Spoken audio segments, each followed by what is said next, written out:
Olá, boa noite.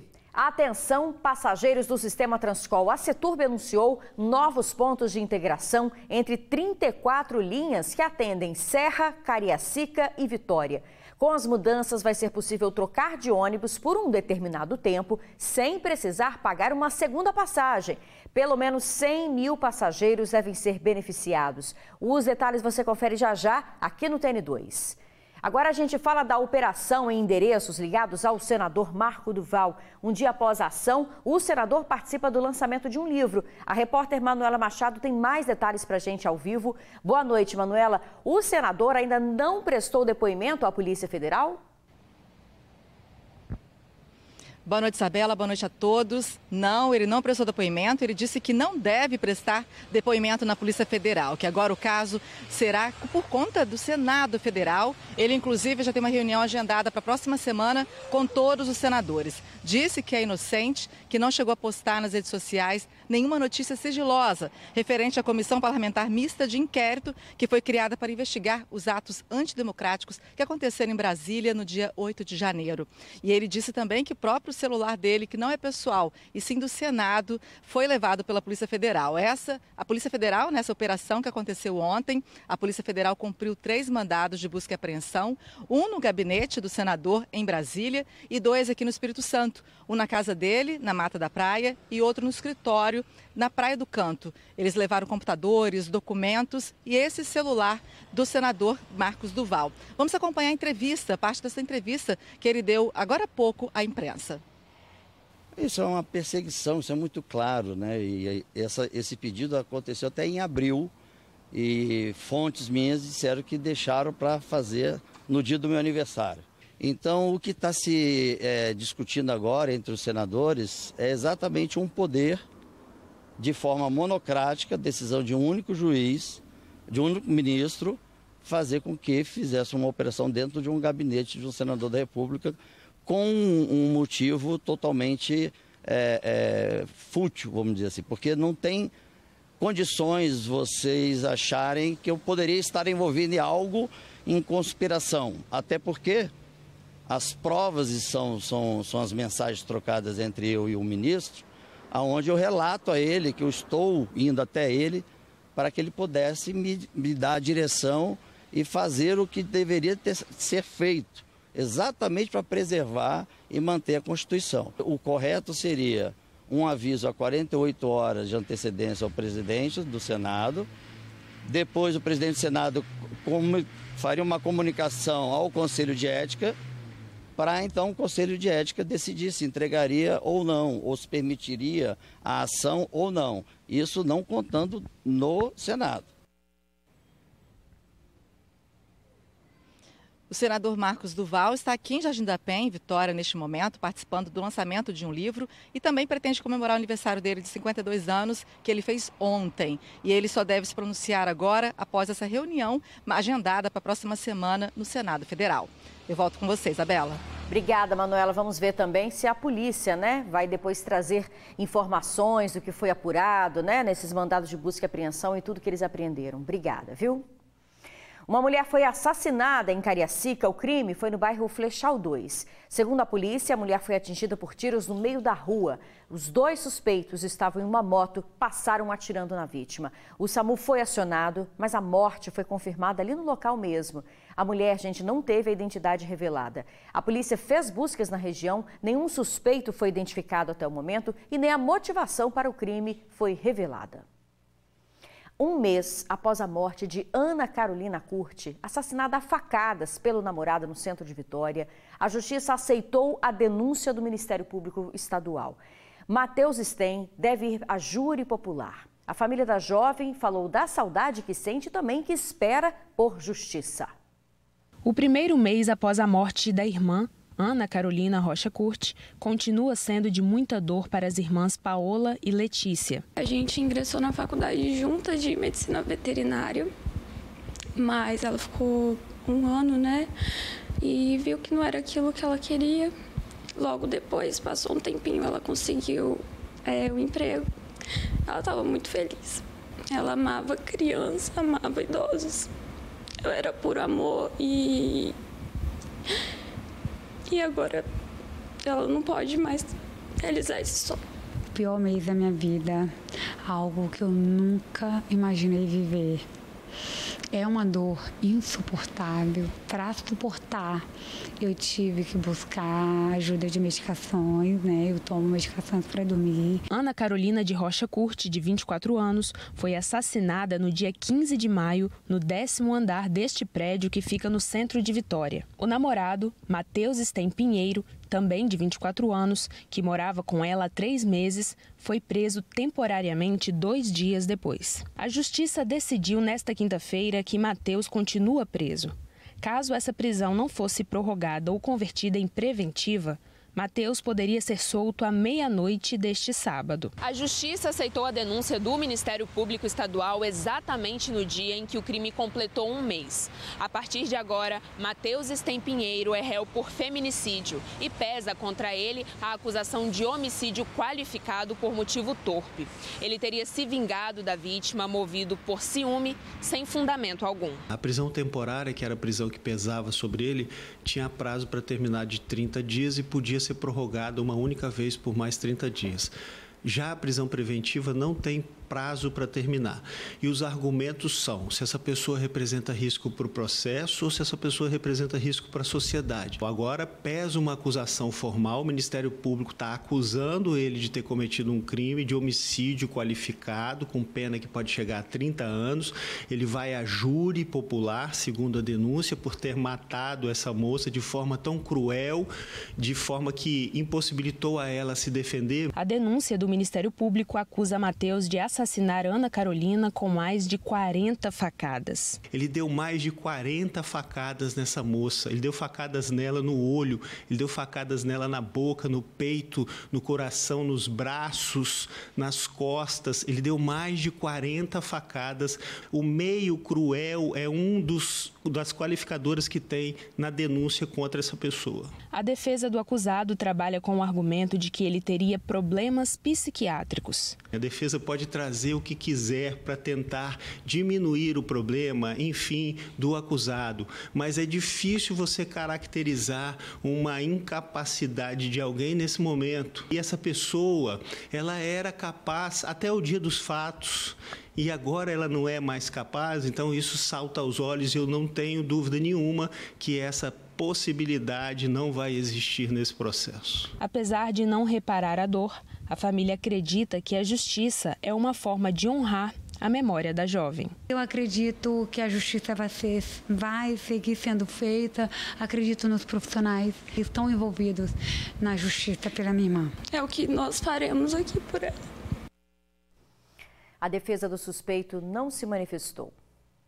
E uma estudante levou uma surra com um cinto em Vitória. O agressor é o ex-companheiro dela. É mais um caso de relacionamento abusivo, de machismo e violência.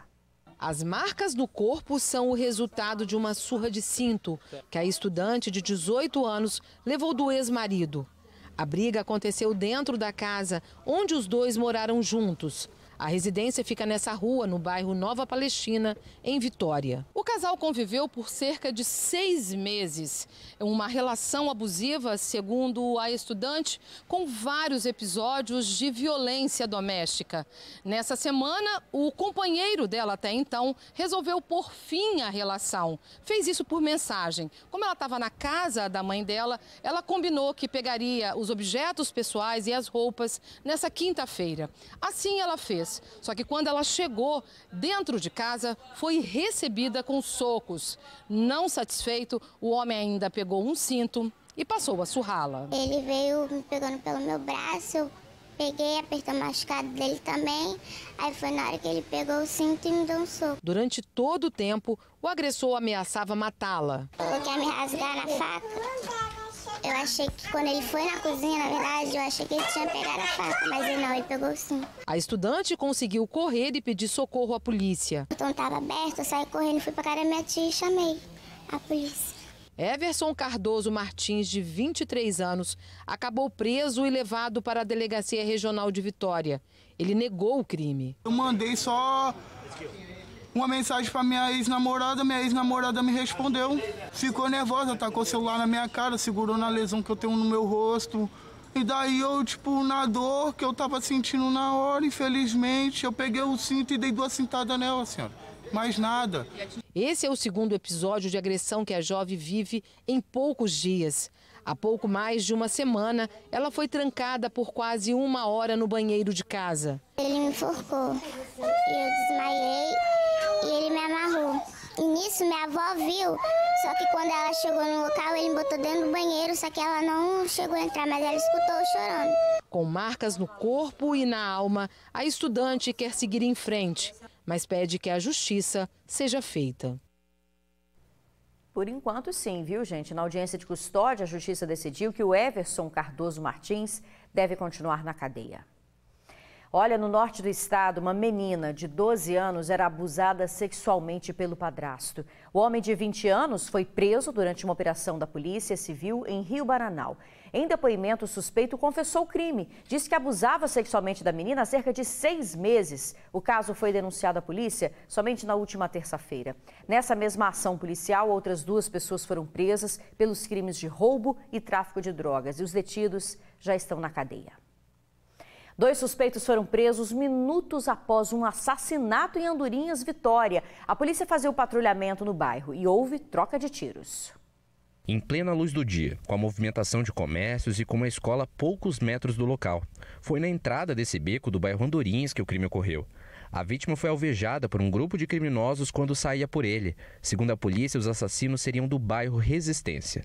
A motivação ainda está sob investigação. A vítima desse crime que ocorreu aqui no Beco Maria Gorete é um adolescente de 16 anos. Ele ainda não foi identificado pela polícia, mas segundo populares ele trabalhava em uma padaria da região. No corpo foram encontrados 6 perfurações e no local do crime, 45 cápsulas foram recolhidas pela perícia. Uma viatura da Polícia Militar realizava um patrulhamento pelo bairro quando ouviu o som de dezenas de disparos. Eles estavam exatamente na rua que fica atrás do local do crime. Os policiais mudaram a rota e foram em direção ao Beco Maria Gorete. Foi então que a equipe deu de cara com os criminosos. Foram utilizados uma escala extra, uma escala suplementar, né? Que há um reforço no policiamento especificamente para essa região a fim de evitar possíveis ataques e confrontos, né? Em virtude aí de guerras entre facções criminosas. Infelizmente, a Polícia Militar não conseguiu evitar essa morte. Contudo, houve uma pronta resposta. Havia uma guarnição muito próxima, ouviu os disparos, prosseguiu o local. Houve confronto entre os autores do homicídio com os policiais. De imediato foi solicitado apoio ao rádio. Coordenamos aqui, junto com todo o efetivo da Polícia Militar, o ARPA da Polícia Militar, um cerco no bairro e logramos êxito em encontrar os 2 indivíduos. 2 dos criminosos, um de 21 e outro de 17 anos, foram presos a ponto. As identidades não foram divulgadas. Informações preliminares que eles são do bairro de Resistência, mas ainda preciso confirmar maiores dados, né? A ocorrência aconteceu há pouquíssimo tempo, a gente está levantando maiores dados. E uma carreta tombou na BR-262 em Cariacica. Essa carreta transportava sucatas, tombou na pista principal na BR no sentido Vitória, ali na entrada de Vila Capixaba. Durante a tarde, o trânsito ficou complicado. Segundo a Prefeitura, as 2 pistas centrais tiveram o trânsito interrompido para a retirada do material. O fluxo estava sendo desviado. A gente não teve detalhes da dinâmica desse acidente. A mudança no sistema Transcol vai dar para pegar 2 ônibus fora do terminal com uma só passagem. Os detalhes em instantes. Você viu essa imagem aqui no TN. O suspeito sai do carro encapuzado com uma submetralhadora nas mãos, aponta a arma para o motoboy e leva o veículo. Esse suspeito foi identificado pela polícia. Gabriel da Silva Wolff, de 21 anos, baleado no último domingo em Serra Dourada 3, foi identificado como um dos suspeitos de ter roubado uma moto em Lagoa de Jacaraípe, na Serra. A vítima, o motoboy, havia acabado de concluir uma entrega quando foi abordado por um criminoso que saiu de um carro preto. Enquanto o comparsa aguardava no veículo, Gabriel seria quem utiliza uma metralhadora caseira para render o motoboy e levar a moto. Ele foi abordado por um outro carro preto, já saiu uma pessoa com uma arma longa de fabricação caseira e ofertou o crime de roubo e levou a moto dele. Essa moto havia sido recuperada pela Guarda Municipal e 2 indivíduos tinham sido socorridos baleados em Serra Dourada. e nós descobrimos que a moto era a moto roubada. Aí fomos saber quem eram esses indivíduos que tinham sido baleados, né, no mesmo momento que a moto foi recuperada. Em depoimento à polícia, ainda no hospital, o suspeito negou a participação nos crimes. Disse que apenas dava uma volta de moto com um amigo em Serra Dourada 3 quando foi baleado. Gabriel, no entanto, não soube explicar por que escolheu o bairro que é rival ao dele para dar um rolê, nem o que fazia com uma moto roubada. O suspeito desse crime segue internado na UTI deste hospital desde domingo, quando ele foi baleado no peito durante uma troca de tiros no bairro Serra Dourada 3. Ele já teve a prisão decretada pela Justiça e está escoltado pela Secretaria de Justiça. A gente já trouxe o motoboy aqui, né, para tomar termo o depoimento dele, e logo assim que ele olhou as imagens, né, e ele olhou o indivíduo, ele reconheceu, sem sombra de dúvida, como que desceu do carro com a arma e apontou para ele e roubou a moto. Tinha mais uma pessoa envolvida, né, no crime de roubo. A gente agora está avançando as investigações para descobrir quem é esse segundo envolvido, que é para a gente poder rolar no inquérito e também responsabilizado pelo crime. Bom, voltamos a falar das novidades no sistema Transcol. 4 novos pontos de integração foram criados pela Ceturb. Na prática, os passageiros já podem trocar de ônibus sem pagar por uma segunda passagem. Com a mudança, os moradores da Grande São Pedro podem usar 9 linhas para ir até a Avenida Leitão da Silva e ao terminal de Vila Velha. A troca de ônibus sem o pagamento da segunda passagem pode ser feita nos pontos de parada do trecho entre o quartel da Polícia Militar e o Campo do Caxias. O tempo da troca é de até 1 hora. Eu acredito que sejam mais de 40, 50 mil moradores ali naquela região e eles há muito tempo lutavam pelo acesso a Leitão da Silva. Então, a partir de agora, a partir de hoje, ele pode embarcar em uma daquelas linhas que vão, por exemplo, que passam por dentro de São Pedro com destino a Jardim Camburi, aquela região, mas aí ele desce ali no trecho entre o quartel da Polícia Militar e o Campo do Caxias, e ali ele pode sim embarcar em uma das linhas que vem do terminal de Campo Grande até o terminal de Vila Velha. Para os moradores de Praia Grande, em Fundão, e Nova Almeida, na Serra, a troca vai funcionar da seguinte forma. Quem embarcar nas linhas 854 e 886, partindo de Praia Grande, pode desembarcar no meio do caminho e então pegar as linhas 806 e 873, sentido Nova Almeida. O mesmo vale para a volta e o tempo também é de 1 hora. Outra integração é partindo do bairro Alzira Ramos, em Cariacica, até o terminal de Taparica, em Vila Velha. O morador de Alzira Ramos, há muito tempo, eles questionavam a ausência de linhas que ligariam o bairro ao terminal de Taparica. Não tinha, eles tinham acesso ao terminal de Jardim América, ao terminal do Ibis, ao terminal do Campo Grande.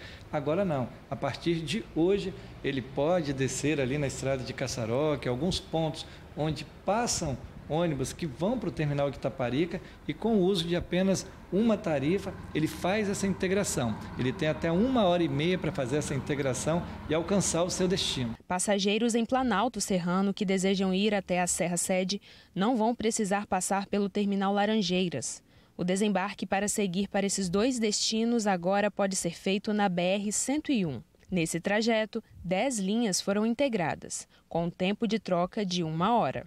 As pessoas pediam nas comunidades a criação de uma nova linha, eu não tenho acesso àquele terminal, àquela região, e a integração temporal agora chegou para ficar. Ainda ficou com dúvidas? A partir de segunda-feira, as comunidades beneficiadas por essa integração devem receber orientações da Ceturb. Eles receberão folhetos, receberão cartazes, podem também buscar no site da Ceturb. Na Ceturb vão ter aí todas as informações dessas conexões. Bacana, viu? No próximo bloco, Jaguatirica invade casa e morador leva um baita susto, viu? Veja os detalhes no retorno do TN2. Em Anchieta, um morador levou um baita susto. Olha só essa imagem para você entender que susto foi esse. A jaguatirica foi encontrada dentro da casa dele e a casa fica na zona urbana do município, viu? O felino foi capturado pela equipe ambiental da Guarda de Anchieta, foi solto numa reserva ambiental próxima à empresa Samarco. Tá aí o momento em que a jaguatirica é retirada desse tonel, ela dá um salto. Isso aconteceu no bairro João 23, em Anchieta. Olha só, ela sai correndo, ela que não é boba nem nada, não vai querer ficar presa ali, né? E o morador também se livrou de uma boa mordida, né, gente? Aí acompanha esse momento agora e agora ela está de volta ao seu habitat natural, sem problema nenhum, nem para o morador e nem para ela. Muito bonita, né? É isso aí, o TN2 fica por aqui. Muito obrigada pela sua companhia, boa noite e até amanhã.